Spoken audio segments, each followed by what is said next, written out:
అందరికీ నమస్కారం. మరి ముఖ్యంగా పాత్రికేయ సోదరులందరికీ కూడా నమస్కారం.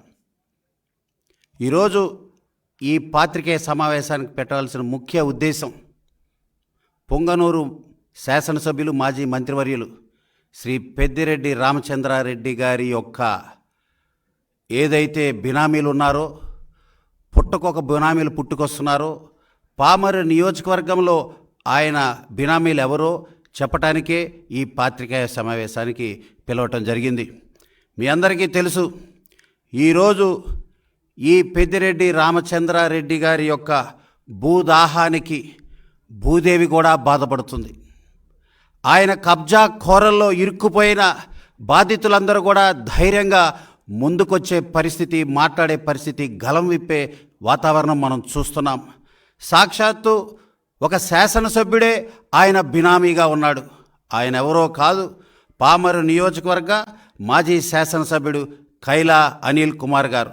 మీ అందరూ తెలుసు, మదనపల్లిలో సబ్ కలెక్టర్ కార్యాలయంలో ఫైల్ దగ్ధం జరిగితే ఆ ఫైల్ దగ్ధం కేసులో ప్రథమ సూత్రధారి, పాత్రధారి, అదేవిధంగా ఏదైతే ఈ పెద్దిరెడ్డి గారి పిఏ ఉన్నాడో శశిధర్, ఆయన నెంబర్ 1 అయితే నెంబర్ 2 ఈ ఎమ్మెల్యే కైలా అనిల్ కుమార్ గారిని కూడా నేను తెలియజేస్తున్నా. మాజీ ఎమ్మెల్యే అయ్యప్ప సొసైటీ హైదరాబాద్లోని అయ్యప్ప సొసైటీ ఈ కైలా అనిల్ కుమార్ గారి అపార్ట్మెంట్. అక్కడ ఈ శశిధర్ ఒక తాళం పెట్టుకునే అపార్ట్మెంట్లో రెండో తాళం ఈ అనిల్ కుమార్ గారి చేతిలో. వీళ్ళిద్దరూ కూడా దాదాపుగా 4 సంవత్సరాలు ఈ హైదరాబాదులో నివాసం ఉంటూ హైదరాబాదులో, ఆంధ్ర రాష్ట్రంలో, అదేవిధంగా పామరు నియోజకవర్గంలో కూడా ఈ పెద్దిరెడ్డి గారికి బినామీలుగా ఉన్నారు అని కూడా మీ అందరికీ తెలియజేస్తున్నా. మచ్చుగ్గా ఒక ఉదాహరణ, కేవలం 5,35,000 వార్షిక ఆదాయం ఉంది నాకు అని ఎఫిడవిట్లో పొందుపరిచారు మాజీ ఎమ్మెల్యే కైలా అనిల్ కుమార్ గారు. అయితే ఇదే పామరు నియోజకవర్గంలో ఆయనకున్న ఆస్తుల గురించి చెప్తే అందరూ అవాక్ అవ్వాల్సిందే. హైదరాబాదులో లోటస్ పాండ్ ఉన్న విధంగా, మాజీ ముఖ్యమంత్రి తాడే ప్యాలెస్ తలదన్నే విధంగా పామరు నియోజకవర్గంలో ఒక ఇంద్రప్రస్థానం కట్టుకున్నాడు ఈ మాజీ ఎమ్మెల్యే కైలా అనిల్ కుమార్. దానికి డబ్బులు ఎక్కడివి? 12 కోట్ల వ్యయం నీకెక్కడిది? 5 లక్షల ఆర్థిక వార్షిక ఆదాయం అన్నావు, మరి 12 కోట్ల వ్యయంతో ఎలా mini lotus pond in Pamaru కట్టావని ప్రశ్నిస్తున్నాం. అదేవిధంగా పామరు నియోజకవర్గంలో పెదపారపూడి మండలంలో పాములపాడనే గ్రామంలో మిస్సెస్ కైలా అనిల్ కుమార్ పేరు మీద 11 ఎకరాల 29 సెంట్ల భూమి ఉంది. ఎన్నికల 3 సంవత్సరాలుగా కొన్నావు. అదేవిధంగా ఈరోజు ఎన్నికలకు ముందే ఎఫిడవిట్లో పొందుపరచాల్సి వస్తుందని ఈ బినామీని మొత్తం కూడా అమ్మేశావు. సూటిగా ప్రశ్నిస్తున్నా, దీనికి సమాధానం చెప్పే ధైర్యం కైలా అనిల్ కుమార్కి ఉందా?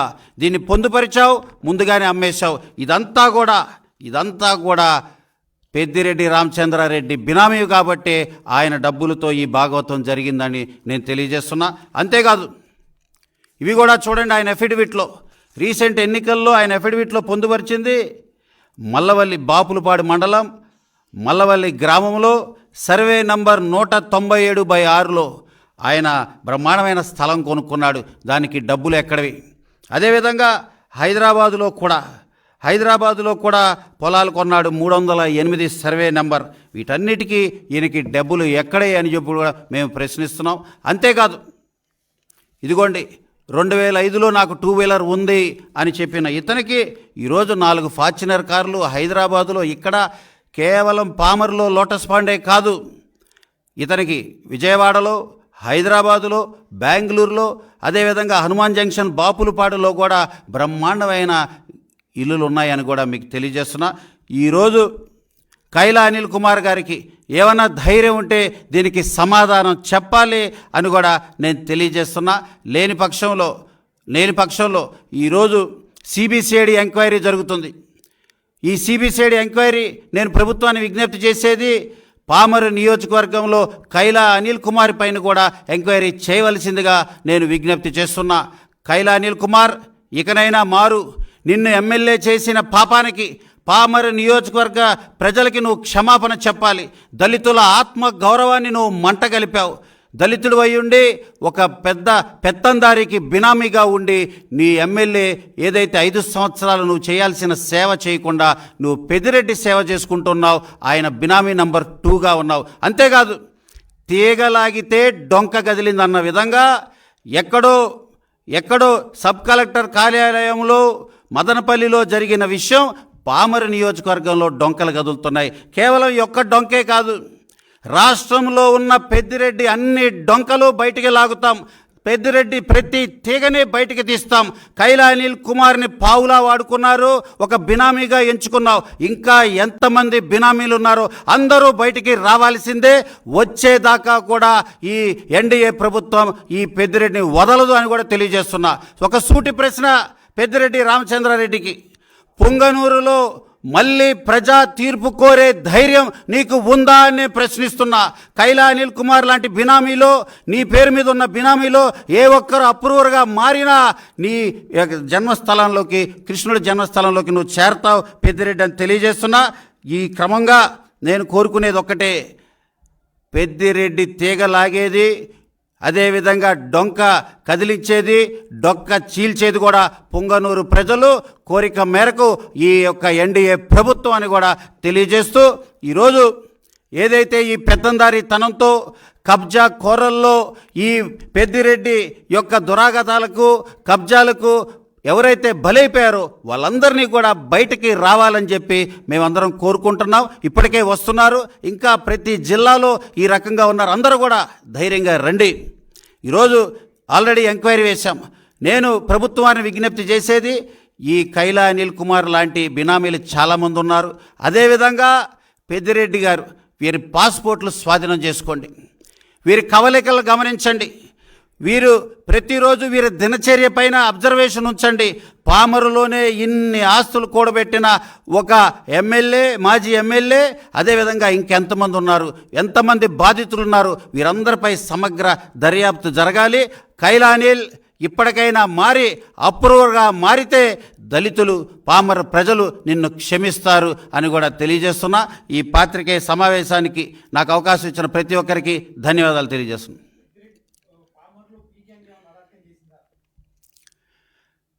పామరు నియోజకవర్గంలో కైలా అనిల్ కుమార్ ఉరఫ్ పీ గ్యాంగ్, పెద్దిరెడ్డి బినామీగా ఉన్న పీ గ్యాంగ్ అరాచకాలు అంతా ఇంత కాదు. ఇసుక దందాల్లో వీళ్ళు సిద్ధహస్తులు. ఇసుక దందా ఒక క్లాష్ వస్తే పోలీసులు బలి చేశారు. 2 పోలీస్ అధికారులు జైలుకు వెళ్ళారు. అదేవిధంగా పవిడిముక్కల మండలం మేడూరు గ్రామంలో కూడా పోలీసులపై కూడా దాడి చేసిన పరిస్థితులు ఈ 5 సంవత్సరాల ఈ నియంత పాలకుల పరిస్థితుల్లో మనం చూడొచ్చని కూడా తెలియజేస్తున్నాం. ఒకటే, ఈరోజు ముఖ్యమంత్రి చంద్రబాబు నాయుడు గారు ఆయన అధికారంకి వచ్చిన ఈ 60 రోజుల్లోనే అద్భుతమైన పాలన, సాహసోపేతమైన నిర్ణయాలు తీసుకుంటూ ఏదైతే చెప్పామో చేసి చూపిస్తాం అనే విధంగా ఆయన పాలన ఉంది. ఖచ్చితంగా ఇట్లాంటి దుర్మార్గులందరినీ కూడా బయటికి తీస్తాం. ఈరోజు ఒకటే విషయం మీ అందరికీ ఉదాహరణ తెలియజేసేది, మాజీ ముఖ్యమంత్రి జగన్ రెడ్డి గారు అన్న మాట, నేను ప్రతి ఇంటికి ఏదైనా మంచి చేశానంటేనే ఓటు వేయండి అన్నాడు.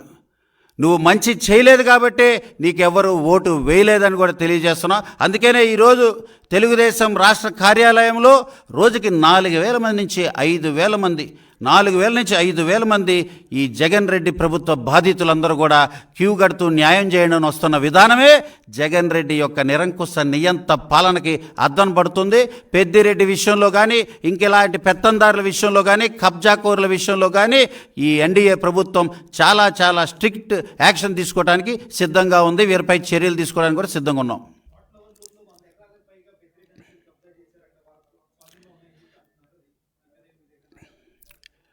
ఇదంతా ఒక మాఫియా స్కామ్. పెద్దిరెడ్డి గారు ఉన్న ప్రతి జిల్లాలో కూడా బినామీలు పెట్టుకున్నారు.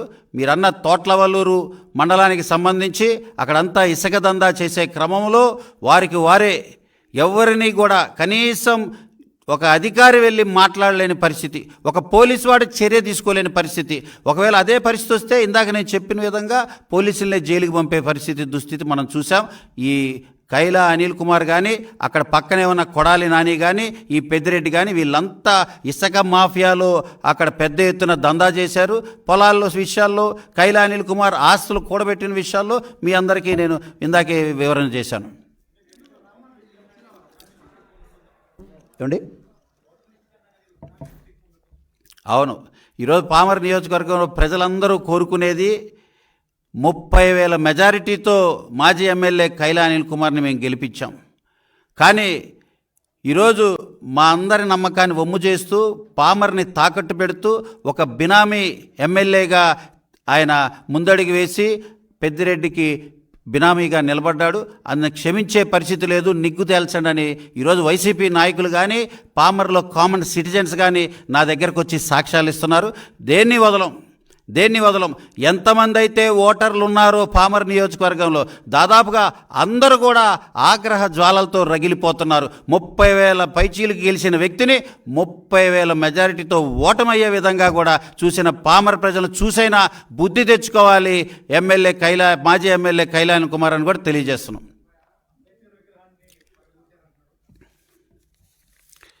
అది భారతరత్న, రాజ్యాంగ నిర్మాత, బాబాసాహెబ్ బిరుదాంకితుడు డాక్టర్ బిఆర్ అంబేద్కర్ గారి స్మృతివనం ఎవ్వరూ అవమానించలేదండి. జగన్ రెడ్డి గారి పేరేమో తాటాకి లాంటి అక్షరాలతో పెద్దగా రాసుకొని, అంబేద్కర్ గారి పేరేమో చాలా చిన్నదిగా రాసుకున్నందుకు దళితుల మనోభావాలు దెబ్బతిన్నాయి. అప్పుడు ఆయన ముఖ్యమంత్రిగా ఉన్నాడు కాబట్టి ఎవరు మాట్లాడలేదు దళితులు. ఈరోజు డెమోక్రసీ వచ్చింది, ప్రజాస్వామ్యం ఉంది, వాక్ స్వేచ్ఛ వచ్చింది. అందుకని ఎవరో మనోవేదనకు గురైన నా దళిత సోదరుడు ఎవరో ఒకళ్ళు ఆ జగన్ రెడ్డి పేరు అక్షరాల్ని కొద్దిగా తొలగించే ప్రయత్నం చేశారు తప్ప అంబేద్కర్ గారి స్మృతి వనంలో, ఆ మహనీయుడి స్మృతి వనంలో ఎటువంటి అరాచకం జరగలేదు అని తెలియజేస్తున్నారు. కాకపోతే ఈ వైసీపీ మోకలు, సాక్షి పత్రిక దాన్ని ఏదో అంబేద్కర్ గారికి అవమానం జరిగినట్టుగా వీళ్ళంతా చిత్రీకరిస్తున్నారు. నిజంగా అంబేద్కర్ గారికి అవమానం జరిగిందంటే ఎస్ జరిగింది. ఏ రకంగా అంటే అంబేద్కర్ గారి పేరు తీసి జగన్ పేరు పెట్టుకున్నాడు చూసారా విదేశీ విద్యకి, అప్పుడు జరిగింది. నిజంగా అంబేద్కర్ గారి విగ్రహానికి అవమానం జరిగిందంటే వైసీపీ నాయకులు జగన్మోహన్ రెడ్డి గారు D4 పథకాన్ని అమలు చేశాడు. దళితులను చంపి డిక్కీలో పెట్టి డోర్ డెలివరీ చేయటం. ఈరోజు సాక్షాత్తు ఆ చంపిన వ్యక్తిని పక్కన పెట్టుకొని ప్లే కార్డు ఇచ్చి అసెంబ్లీలోకి తీసుకొచ్చాడు.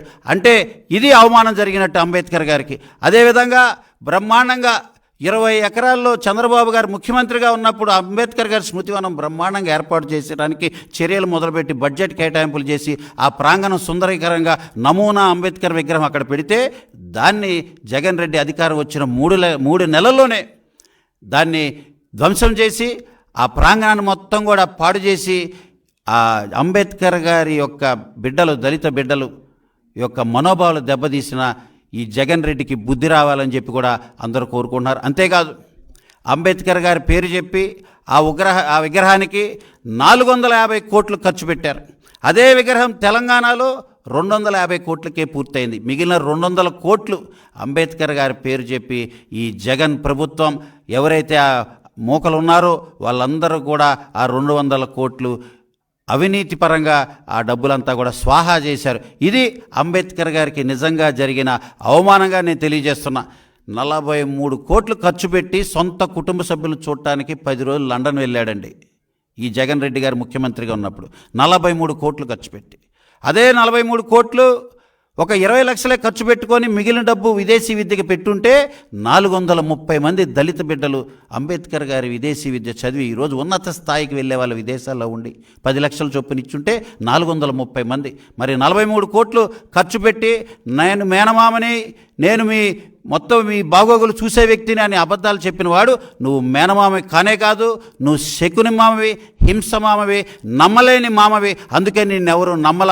29 దళిత సీట్లలో పోటీ చేస్తే, ఎస్సీకి రిజర్వేషన్ ఉన్న 29 సీట్లలో పోటీ చేస్తే 27 సీట్లు ఎన్డీఏ ప్రభుత్వానికి కట్టబెట్టి కేవలం 2 సీట్లే నీకు దళితులు ఓట్లేశారంటే దాన్ని బట్టే దళితులకి నీపై ఒక అవగాహన వచ్చేసింది. మా బడుగు బలహీన వర్గాల బిడ్డలు, మా దళితులంతా కూడా నీ వైపు లేరు, చంద్రబాబు గారిని నమ్మారు, సంక్షేమ అభివృద్ధి కోరుకున్నారు. కాబట్టి సురక్షితమైన పాలన చేతిలో ఈరోజు రాష్ట్రాన్ని పెట్టారు. ఇది మా బాధ్యత. ఖచ్చితంగా మీరు చేసే అల్లరిని తిప్పికొడతాం, మీరు చేసే అగాత్యాలను ఎదుర్కొంటాం. రాష్ట్రం సుభిక్షంగా ఉండటానికి ఎటువంటి చర్యలైనా తీసుకుంటాం. ప్రజాక్షేత్రంలో ప్రజాస్వామ్యాన్ని కాపాడుతాం. శాంతి భద్రతలు సజావుగా ఉండే విధంగా, ప్రజలందరూ స్వేచ్ఛగా జీవించే విధంగా ఈ ఎన్డీఏ పాలన ఉండబోతుంది చంద్రబాబు గారి ముఖ్యమంత్రిత్వంలో తెలియజేస్తున్నాం. ఖచ్చితంగా తెలియజేస్తున్నాను. ఈరోజు పెద్దిరెడ్డి గారి ఒక బినామీ గురించే బయట పెట్టాం.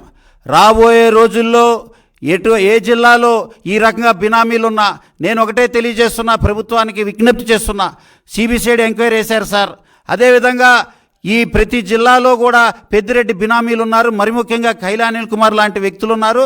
వీరందరిపైన కూడా ఎంక్వైరీ వేయండి, సమగ్రంగా దర్యాప్తు చేయండి. వాళ్ళ యొక్క డాక్యుమెంట్స్ని, వారి కవలికలను అన్నీ కూడా స్వాధీనం చేసుకొని మీరందరూ కూడా చర్య తీసుకోవాలని ప్రభుత్వాన్ని విజ్ఞప్తి చేస్తూ, పెద్దిరెడ్డిపై చర్యలు తీసుకోవడానికి, పెద్దిరెడ్డి యొక్క అగాత్యాలని, ఇలాంటి ఏదైతే కబ్జాలు ఉన్నాయో వాటన్నిటిపైన కూడా ఒక సమగ్రంగా దర్యాప్తు చేసి ఆయన పైన చర్యలు తీసుకోవడానికి ఎన్డీఏ ప్రభుత్వం సిద్ధంగా ఉంటుందని కూడా తెలియజేస్తున్నాను.